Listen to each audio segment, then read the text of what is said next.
ದೇಶದಲ್ಲಿ ಸಕ್ಕರೆ ದರ ದಿಢೀರ್ ಏರಿಕೆಗೆ ಕಾಂಗ್ರೆಸ್ ಕಿಡಿಕಾರಿದೆ. ಸಕ್ಕರೆ ದರ ಏರಿಕೆಯ ವಿರುದ್ಧ ಮಲ್ಲಿಕಾರ್ಜುನ ಖರ್ಗೆ ಕಿಡಿಕಾರಿದ್ದಾರೆ.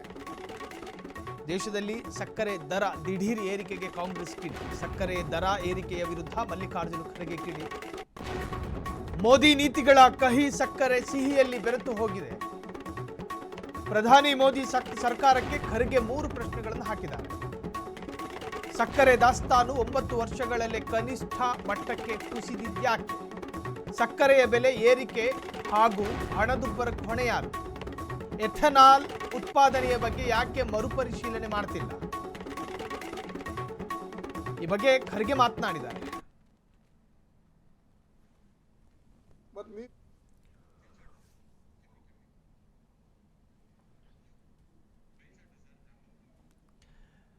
ದೇಶದಲ್ಲಿ ಸಕ್ಕರೆಯ ದರ ದಿಢೀರ್ ಏರಿಕೆ ವಿಚಾರಕ್ಕೆ ಸಂಬಂಧಪಟ್ಟ ಹಾಗೆ ಕಾಂಗ್ರೆಸ್ ಕಿಡಿಕಾರಿರುವಂತಹದ್ದು. ಸಕ್ಕರೆ ದರ ಏರಿಕೆಯ ವಿರುದ್ಧ ಮಲ್ಲಿಕಾರ್ಜುನ ಖರ್ಗೆ ಅವರು ಕೂಡ ಕಿಡಿಕಾರಿದ್ದಾರೆ. ಸ್ವಾಭಾವಿಕವಾಗಿ ಯಾವುದೇ ಒಂದು ವಸ್ತುವಿನ ದರ ಹೆಚ್ಚಾಗಬೇಕು ಅಂದರೆ ಅದರ ಪ್ರೊಡಕ್ಷನ್ ಕಡಿಮೆ ಆಗಬೇಕು.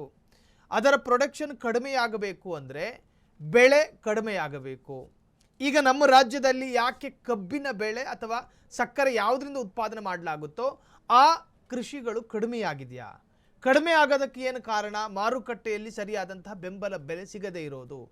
ಇನ್ನು ಜಾಗತಿಕವಾಗಿ ಅಥವಾ ನಮ್ಮ ದೇಶದ ಹಣದುಬ್ಬರ. ಇವೆಲ್ಲ ಕಾರಣಗಳಿಂದಾಗಿ ಸರ್ಕಾರದ ಅಥವಾ ಸಕ್ಕರೆಯ ಬೆಲೆ ಏರಿಕೆ ಆಗ್ತಾ ಇದೆಯಾ?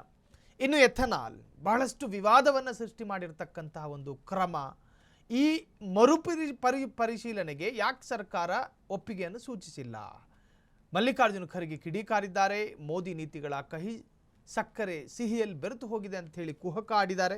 ಇನ್ನು ಪ್ರಧಾನಿ ಮೋದಿ ಸರ್ಕಾರಕ್ಕೆ ಖರ್ಗೆ 3 ವಿಚಾರಗಳನ್ನು ಮುಂದಿಟ್ಟಿರುವಂತಹದ್ದು. 1, ಸಕ್ಕರೆ ದಾಸ್ತಾನು 9 ವರ್ಷಗಳಲ್ಲಿ ಕನಿಷ್ಠ ಮಟ್ಟಕ್ಕೆ ಕುಸಿದಿದ್ಯಾಕೆ? ಸಕ್ಕರೆ ಬೆಲೆ ಏರಿಕೆಯ ಬಗ್ಗೆಯೂ ಕೂಡ ಮಾತನಾಡಿದ್ದಾರೆ.